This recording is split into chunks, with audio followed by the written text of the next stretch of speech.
Welcome to Lantern in the Fog. Tonight, we step beyond the veil. In the quiet hills and moss-covered glens of Scotland, there are stories older than memory, stories of beings that dwell just out of sight. The Fae. But these are not the glittering sprites of storybooks. In Scotland, the Fae are ancient, elusive, and sometimes hostile. Travelers vanish. Children are replaced.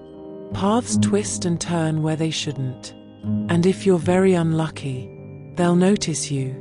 These are 3 allegedly true encounters with the Sith, the hidden people. Believe them, or don't. But take care.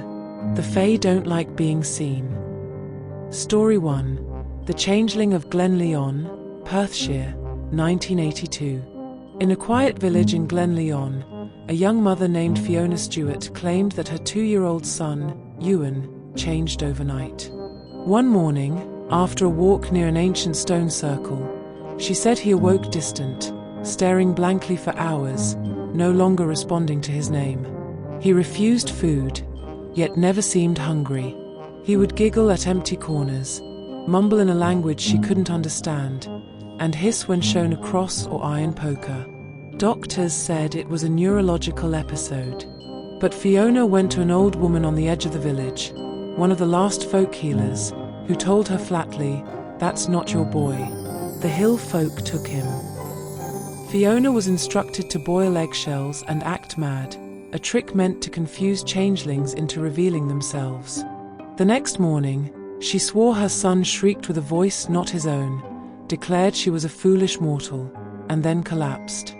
That night, she left a silver coin at the stone circle, and by morning, Ewan was back, confused, but smiling. Fiona never took him near the stones again. Story 2.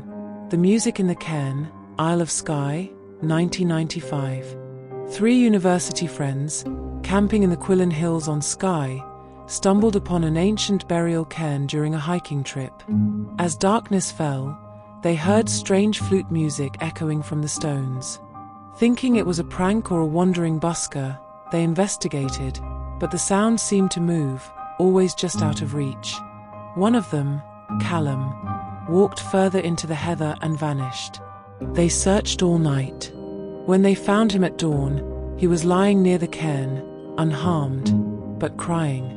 He claimed he had spent days underground with people who looked like shadows made of leaves and bone. He said they'd offered him food, which he refused, and that was the only reason they let him go. He was never the same after that. His friends said he was quieter, more distracted, and never spoke of the cairn again. Years later, one of them went back to find it, but the hill where it once stood was empty. Story 3. The Knock at the Croft Window, Outer Hebrides, 1974. In a remote croft on the Isle of Lewis, a widowed man named Sumas MacNeil lived alone by the sea. He claimed that for 3 nights, someone knocked at his bedroom window, always at exactly 3:33 a.m. When he finally looked out on the 3rd night, he saw a woman standing barefoot in the snow.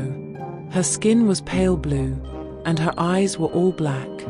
She whispered his name without moving her lips. Terrified, Sumas nailed rowan branches to his door and scattered iron nails around the house, old folk protections. On the 4th night, there was no knock. But in the morning, all the nails had vanished, and on the window, etched in frost, was a spiral symbol he didn't recognize. A month later, Sumas was found unconscious in his garden, muttering about being underground too long. He lived, but never recovered his speech. Some said he'd been taken and brought back wrong. No one lives in the croft anymore. The Fae are not human. They don't think like we do. You may pass them on the road and never know. But if you stray too far into their realm, you might not come back the same. Thank you for joining us tonight on Lantern in the Fog. If you've ever had a brush with the unexplained, or heard tales of the Fae in your own family, let us know in the comments below. And remember, never accept food in a dream. Never follow music you can't explain. And never, ever say your name in the woods. Until next time, keep your lanterns lit and your eyes on the path.